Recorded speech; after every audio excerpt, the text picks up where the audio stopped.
Autre joueur de cet effectif des Bleus que vous avez emmené en Allemagne, on va regarder ensemble, c'est Kylian Mbappé, 18 ans. Autre révélation de cet Euro, le jeune attaquant de l'AS Monaco. Cet été, l'ASM avait refusé une offre de 40 millions d'euros de la part de Manchester City alors qu'il n'avait que 17 ans. Cette saison, c'est 14 matchs joués, 6 fois titulaire avec les Monégasques, 3 buts et 5 passes D déjà pour Kylian Mbappé. Alors Kylian, c'était le chaînon manquant. Pourquoi, je m'explique. On a au départ, dans cette génération, Ousmane Dembélé, qui peut jouer à droite ou à gauche, puisque avec nous, il joue à droite ou à gauche. Ouais, tu feras plus de 3-4 dans la génération, hein, sans doute. Et Ousmane, un parcours un petit peu chaotique sur l'année 18, avec les problèmes qu'il a à Rennes, le fait qu'il ne signe pas pro, puis qu'il signe pro, et puis après, le fait qu'il parte à Dortmund. Il monte très rapidement chez les Espoirs, puis après, on en parle de lui chez les A, donc on sait qu'il est condamné avec nous. Donc à un moment, tu te retrouves sans joueur de ce profil-là. Et tu bats la campagne, puisque j'ai vu pratiquement 60 joueurs de la génération sur les 18 qu'on a pris. Il n'y a pas le profil. Et puis à un moment, tu regardes en dessous.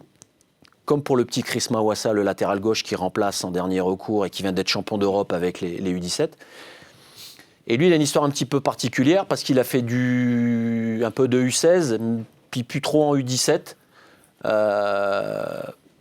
Et puis moi, j'ai eu la chance de le voir, je dirais, sur les sélections U16 à Clairefontaine. Et je dis, tant pis, je tente le coup. J'appelle Jean-Claude Juntini, l'entraîneur des U17 à l'époque, qui ne le prenait pas puisqu'il n'a pas été champion d'Europe avec l'U17.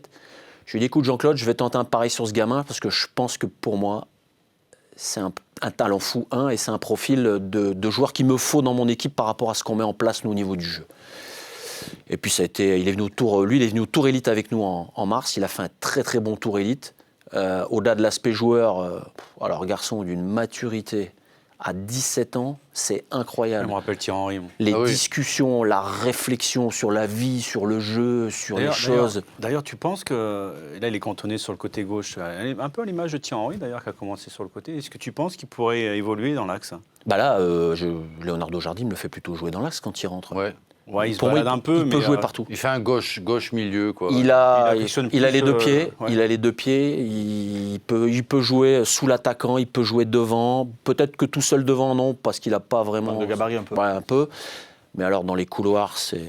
Et puis ça sent le football. C'est déroutant. Il fait des choses. Non, mais ce que je veux dire par là, c'est que Titi, à ses débuts, ce qui le caractérisait surtout, c'était sa pointe de vitesse. C'était un dragster. Il a toujours été un dragster tout le long de sa carrière, mais dès le départ, c'était un dragster. Il avait des problèmes dans ses conduites de balles, et c'est pour ça qu'on avait du mal à le voir évoluer dans l'axe central, plus sur le côté, quand il était souvent en 1 contre 1 et qu'il pouvait faire parler sa vitesse. Et c'est vrai qu'il a vachement progressé dans ce domaine-là. C'est pour ça que je me dis Mbappé, il me rappelle le profil. Il est de Monaco, lui, et sa formation, il a fait à Monaco. Non, il a fait. Il est de la région parisienne. Il a fait l'INF Clairefontaine et à 15 ans, il est parti à Monaco. En 2013 à Monaco. Je pense qu'il a même plus de finesse technique que Titi. Je ne sais pas s'il a la pointe de vitesse de Titi. Il va très vite. Mais il est pas mal, hein. Ouais, mais je sais pas, je sens plus de finesse technique. C'est pas après, faut se rappeler techniquement, mais après, faut se rappeler Thierry Henry physiquement à ses débuts par rapport à ce qu'il a été quand il était à Arsenal. C'est-à-dire que c'est aussi fin qu'Mbappé. C'est pas le même joueur. Mais musculairement, je pense qu'il était un peu plus développé. Il est quand même déjà plus développé qu'Mbappé, parce qu'il était fin, Titi. Le gamin, c'était un dragster. Il a battu le record de précocité de Thierry Henry, d'ailleurs. 20 et quelques décembre, Kylian Mbappé. C'est-à-dire c'est une fin d'année, donc il vient juste d'avoir 18 ans. Plus jeune buteur de l'histoire de l'ASM, qui vient donc de fêter ses 18 ans au mois de décembre dernier. Maturité, quand on discute avec lui, on se dit, c'est pas un gamin de 17 ans. Quoi. C'est bien. C'est mûr, c'est mature, il sait ce qu'il veut. Il a son caractère, mais ça, il faut des joueurs de caractère dans une équipe, c'est super important. Si on a que des bénis oui ou des moutons, ça va pas. Donc là, lui, non, c'est un vrai. Voilà, c'est le plus jeune, mais c'est déjà une maturité impressionnante.